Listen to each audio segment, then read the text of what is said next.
दोस्तों नमस्कार, प्रणाम। अभी मैं ठीक वहीं पे ही हूँ जहाँ पर वो धरना चल रहा है, चौथा दिन है और अभी भी भीड़ कम नहीं हुई। ये देखिए, अगर मैं आपको उस साइड दिखाऊं और वहाँ पे अभी भी लगातार नारे लग रहे हैं, बोरिया बिस्तर वगैरह सब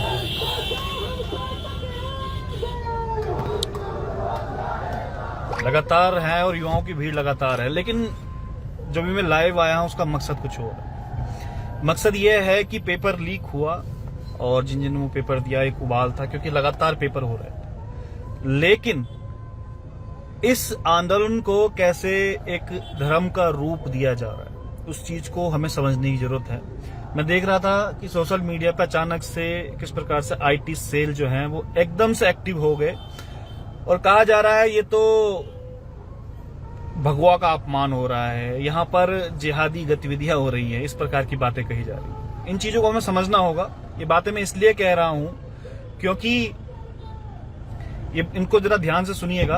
ये बातें मैं इसलिए कह रहा हूं आपसे कि जिस लड़की का वीडियो वायरल हो रहा है उसको जरा ध्यान से आप सुनिएगा। उसकी कटिंग सोशल मीडिया पर चलाई जा रही है और ये कहा जा रहा है, सुनिए जरा थोड़ा सा पहले ना।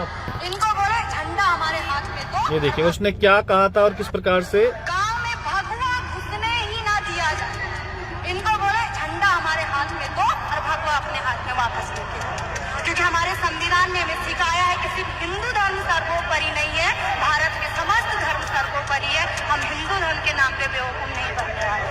लोग आइए, घर वाले भी आइए, बच्चे भी आइए, क्योंकि सरकार अंधभक्त मत होइए, क्योंकि सरकार हिंदू धर्म के नाम पे हमें बेवकूफ बना रही है।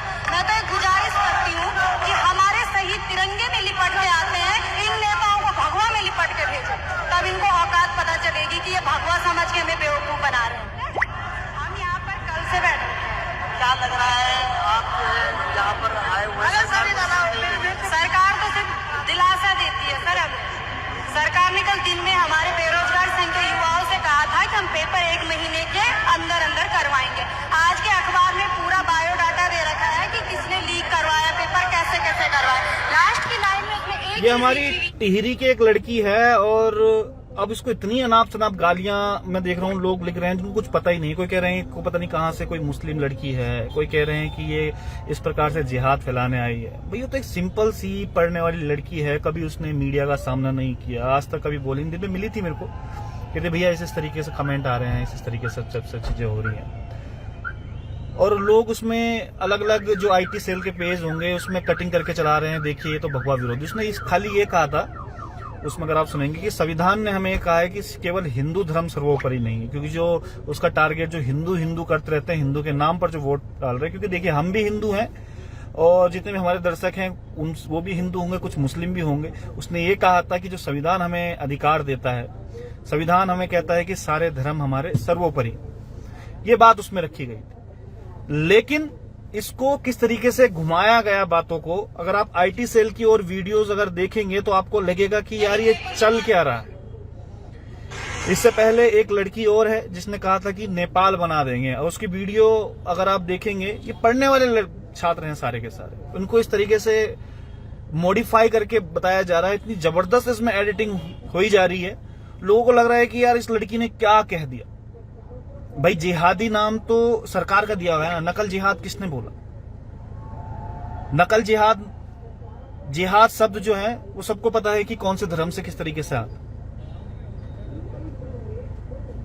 ये बात मैं इसलिए भी बताना चाह रहा हूं, मैं कुछ और वीडियोस आपको दिखाऊंगा, उस वीडियोस में आप देखिएगा।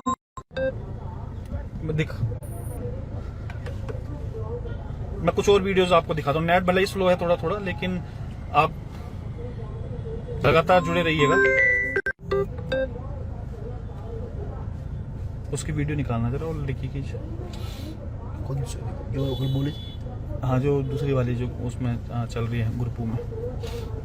चलिए, हमारे साथ अब परिचित हैं बाहरी भागो कुंवर सिंह भी हैं हमारे साथ जुड़े हुए, KBR भी हमारे साथ जुड़े रहिएगा। और एक लड़की और है जिसने स्टार्टिंग में बोला था कि इस प्रकार से जिहाद फैलाया जा रहा है। तो सीधा जो जिहादी वर्ड है वो कहां से आया, किन लोगों के द्वारा किया जा रहा है? जो आईटी सेल की टीम लगी हुई है उनको भी जरा ध्यान से देखिएगा, क्योंकि इस प्रकार की अफवाहें बहुत ज्यादा फैलाई जा रही हैं और जो ये आंदोलन है बच्चों का, इनको तोड़ने का एक प्रयास भी किया जा रहा है। ये बातें मैं बार बार इसलिए कर रहा हूं क्योंकि सोशल मीडिया पर ना जाने क्या क्या और कहां कहां किस तरीके से चीजें चल रही हैं। दोस्तों नमस्कार। बहुत ज्यादा जो जिहादी की एक परिभाषा जो फैलाई जा रही है, एक कोई वसूली अभियान मोर्चा करके पेज है, अगर आप उस पर देखेंगे तो इस प्रकार की ये चीजें चल रही हैं। देखिए जो अभी मैंने वीडियो आपको दिखाई और ये वीडियो आप देखिए। को उठाना पड़ेगा, अच्छा या तो यूकेडी को उठाना पड़ेगा या तो बेरोजगार संघ के सदस्यों को उठाना पड़ेगा। शाबाश, मैदान में उतर के सपोर्ट करेगी इनको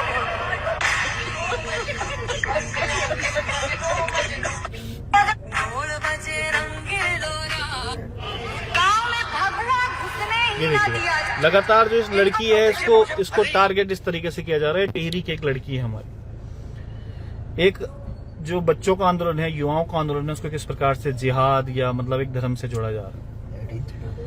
चलिए हमारे साथ जुड़े हैं अमित सिंह, जुड़े हैं विजय भाई, बहुत बेशरम लोग हैं। लिख रहे हैं जी अमित भाई।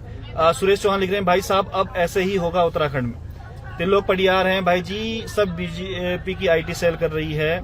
सेलू रावत लिख रहे हैं अरे भाई जी धर्म क्या है इनको पता नहीं है, सनातन क्या है ये पता नहीं है, लगे रहते हैं हिंदू हिंदू। बिल्कुल एग्जैक्टली जो आप बात कह रहे हैं कि धर्म क्या है, किस तरीके से जो हिंदू हिंदू कर रहे हैं, वाकई में अगर एक गीता का श्लोक अगर उनसे पूछ लिया जाए ना तो उनको गीता का एक श्लोक नहीं आता हो।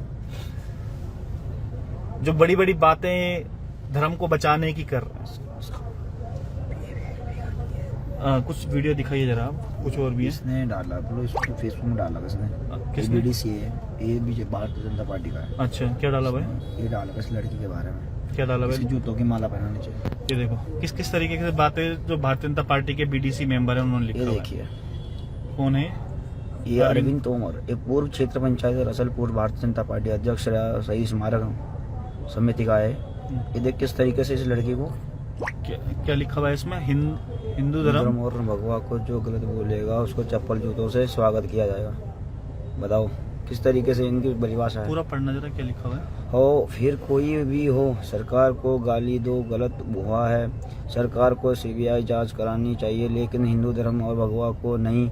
सरकार की आड़ में हिंदू और धर्म और भगवा के लिए बोला तो जूतों से स्वागत होगा। सरकार को कुछ भी करो, धर्म के लिए बोला तो बर्दाश्त नहीं होगा। धर्म के नाम पे खा रहे हैं, इस वजह से धर्म के लिए कुछ भी बोला तो एक जो लड़की है हमारी पहाड़ की, उसको ये जूते की माला पहनाएंगे। इतनी इनकी हिम्मत है कि एक लड़की को ही जूता की माला पहनाएंगे जो यहाँ पर जो पेपर दे के आई है, जो ये अपने हक के लिए लड़ रही है। और पूरा इन्होंने जो है वो मामले को पूरा चेंज कर दिया, यानी कि उल्टा कर दिया। भाई हर चीज धर्म से नहीं जोड़ी जा सकती ना। कभी लैंड जिहाद जोड़ देते हैं धर्म से, कभी थूक जिहाद जोड़ देते हैं धर्म से। और मुझे लगता है कि आधे से ज्यादा जो बच्चे यहाँ पर आए होंगे उसमें 90% लोग हिंदू हैं, शायद 90% लोग हिंदू होंगे यहाँ पर। लेकिन उसके बावजूद भी ये बताया जा रहा है कि ये जो आंदोलन है, क्योंकि कल मैं देख रहा था एक चीज और चल रही थी उसमें, इनको बताया जा रहा था कि लेफ्टिस्ट है क्योंकि यहाँ पर आजादी के नारे लगे। भाई आजादी के नारे लगाने के क्या गलत? वो कह रहे हैं भाई हमें पेपर लीक से चाहिए आजादी, हमें इस भ्रष्टाचार से ये आजादी।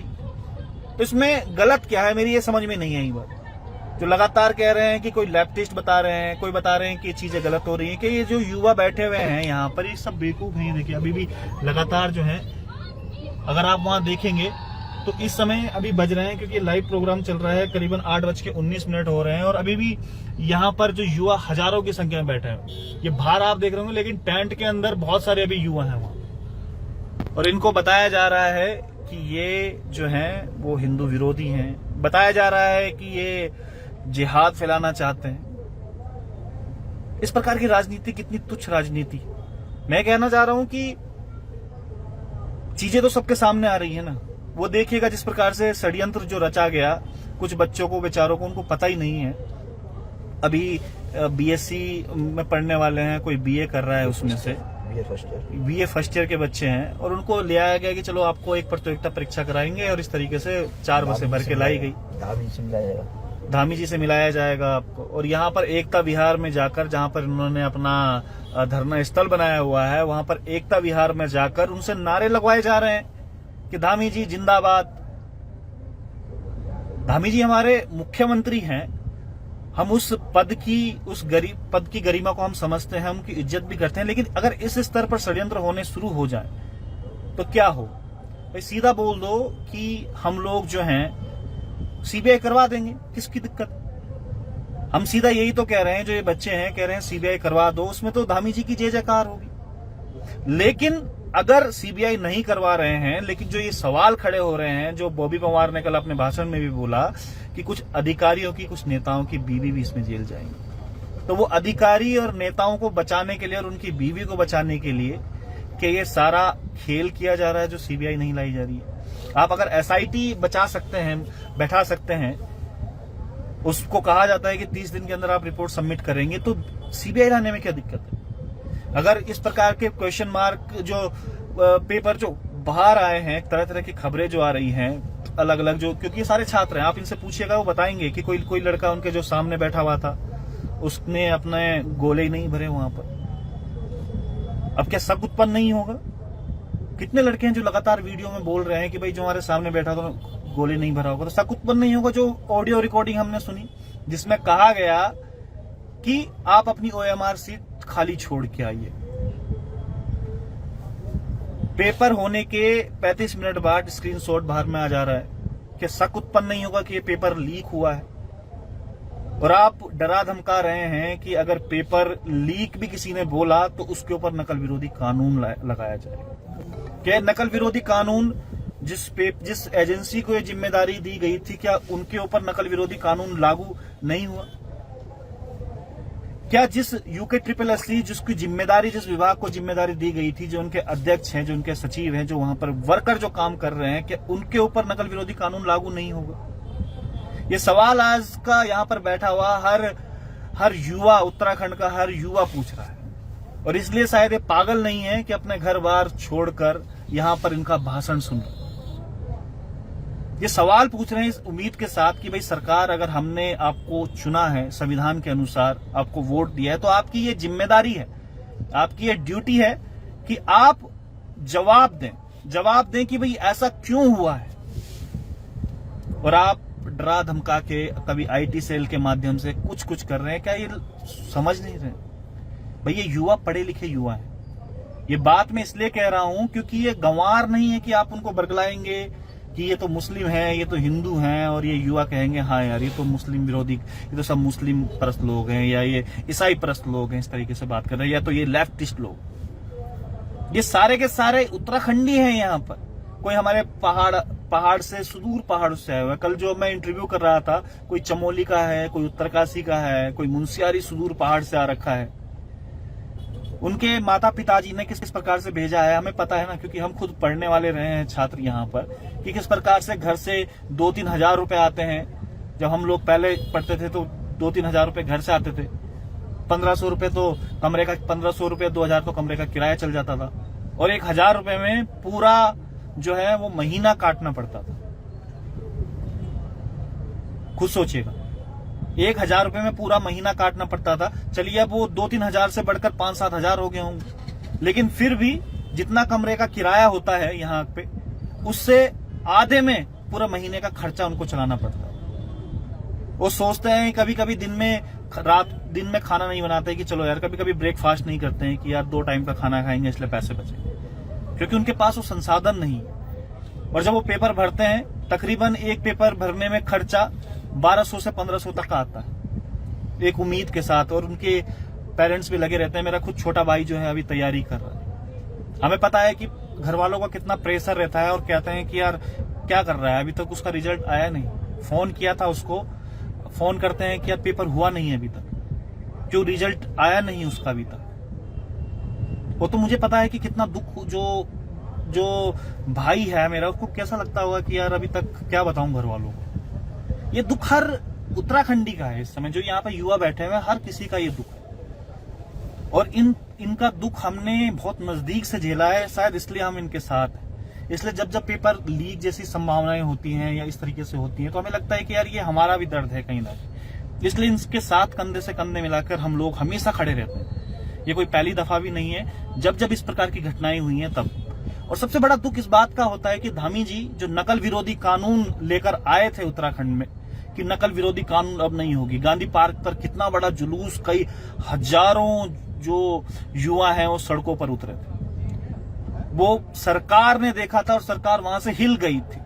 हमें लगा था उस समय कि चलो अब हाकम सिंह तो चला गया है जेल के अंदर, वहां से जो लीकेज हो रहा है उस लीकेज पे इन्होंने एमसील लगा दी, अब शायद ये लीकेज नहीं हो। और बड़े बड़े बैनर, पोस्टर अखबारों में, सूचना विभाग के माध्यम से, और चाहे आप दिल्ली तक पटे पड़े थे इनके। किसी बस स्टैंड में चले जाएं तो वहां पे धामी जी का वो चलता था कि नकल विरोधी कानून लेके आए, सशक्त नकल विरोधी कानून। अब जो अगर नकल करेगा तो उसको 10 साल की सजा हो जाएगी, या कोई पकड़ा जाएगा तो 10 साल की सजा हो जाएगी। लेकिन उसके बाद भी हम लोग क्या देखते हैं? उसके बाद हम देखते हैं कि 35 मिनट बाद एक पेपर लीक हो जाता है। क्या इन युवाओं का भरोसा नहीं उठेगा? क्या इन युवाओं को गुस्सा नहीं आएगा कि जिस सरकार पे हमने भरोसा किया था उसने हमारे साथ गद्दारी की है? इसे मैं गद्दारी इसलिए कह रहा हूं क्योंकि ये गद्दारी करना होता है। जिस जनता ने आपको चुना है, जिस जनता ने आपको मुख्यमंत्री बनाया है, उसके बाद इस प्रकार की चीजें होती हैं तो क्या उन युवाओं का दिल नहीं दुखेगा? उसके बाद भी आप लोग यहां पर धारा 163 लगा देते हैं, और धारा 163 लगाने के बाद भी ये युवा यहां पर आते हैं। भाई आप धारा 163 आपने क्यों लगाई? क्या युवा अपनी आवाज भी नहीं उठाए? युवा बताए भी नहीं कि हम किस पीड़ा में हैं? और आपने जब धारा 163 लगाई उसके बाद भी अभी तक यहां पर हजारों छात्र हैं, तकरीबन 5000 लोग डेली यहां पर खाना खा के जा रहे हैं। 5000 लोग, कुछ समझिएगा कितने पीड़ित हैं। और आज ये आग धीरे धीरे करके किस प्रकार से पूरे उत्तराखंड में जल रही है। लगातार लगभग हर जिले में ये आंदोलन हो रहा है।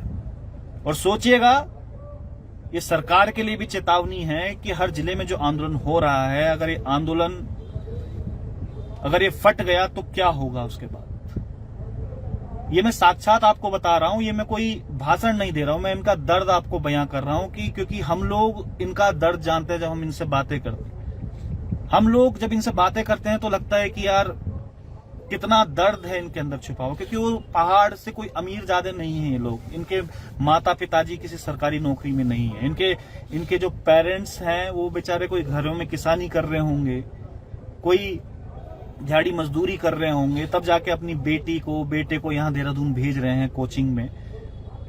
कैसे कैसे वो गुजारा कर रहे होंगे। लेकिन उसके बाद जब पता चलता है कि पेपर लीक हो रहा है तो ये सब चीजें हो रही। 15-15 लाख रुपए में जब पेपर बेचे जा रहे हैं तो कितना दुख उन्हें होता होगा, जिनके माता पिताजी के अकाउंट में मुझे लगता है कि किसी के 10,000 भी नहीं होंगे। लोग जैसे तैसे कुछ पैसा आता भी होगा तो यहाँ भेज देते होंगे। कोई सोचता होगा कि यार जब हमारी फसल बिकेगी या जब हमारे सेब बिकेंगे तब हम अपने बच्चों को यहाँ पर पैसे भेजेंगे। और इस चीज को जब धर्म से जोड़ा जाता है तो बहुत दुख होता है। ये हमारी उत्तराखंड की जनता को भी सोचना होगा और समझना होगा इन चीजों को कि चीजें किस प्रकार से चेंज होती हैं, किस प्रकार से इनको बदला जाता है, किसी आंदोलन को किस प्रकार से दिखाया जाता है। भाई जो यहाँ पर पेपर दे रहा होगा वो हिंदू भी होगा, वो मुस्लिम भी होगा, वो सिख भी होगा, वो ईसाई भी होगा। लेकिन कहा जा रहा है ये तो एक स्पेशल जो धर्म है उसको प्रमोट यहाँ पर किया जा रहा है, यहाँ पर जिहाद इस प्रकार से फैलाया जा रहा है। सबसे पहले नकल विरोधी कानून जो लागू होना चाहिए वो इन लोगों पर लागू होना चाहिए जो इस प्रकार की बातें कर रहे हैं। तो दोस्तों इस बात को समझिएगा, क्योंकि लगातार जो मैंने आपको शुरुआत से वीडियो दिखाई और जो तमाम चीजें आपको बताई हैं कि किस प्रकार से इस आंदोलन को एक धर्म का जो नाम दिया जा रहा है, धर्म का एक जो चोला इसको पहनाया जा रहा है, उस चीजों को हमें समझना होगा। इस चीजों को इनके पेरेंट्स को भी समझना होगा, जिनके घरों में छोटे छोटे भी बच्चे भी होंगे उन चीजों को उनको भी समझना होगा, क्योंकि कल के दिन आपके बच्चे भी इन्हीं एग्जाम में बैठेंगे। अगर आपकी जेब में 15 लाख रुपए नहीं होंगे, तब तक तो मेरे ख्याल से 15 के 30, 40, 50 हो जाएंगे। जब आपके जेब में उतने पैसे नहीं होंगे तो शायद तब आपको इन बच्चों का दुख पता चल पाएगा, कि तब आप सोचेंगे कि हाँ यार उस समय आंदोलन एक जो किया था किसी ने, वो वाकई में उसका दर्द आज उनको पता चला है। सबसे पहले तो हम इंसान हैं, बाद में हम हिंदू, मुस्लिम, सिख, ईसाई कोई भी। सबसे पहले तो हम इंसान हैं और इंसान है तो इंसानियत होनी बहुत जरूरी।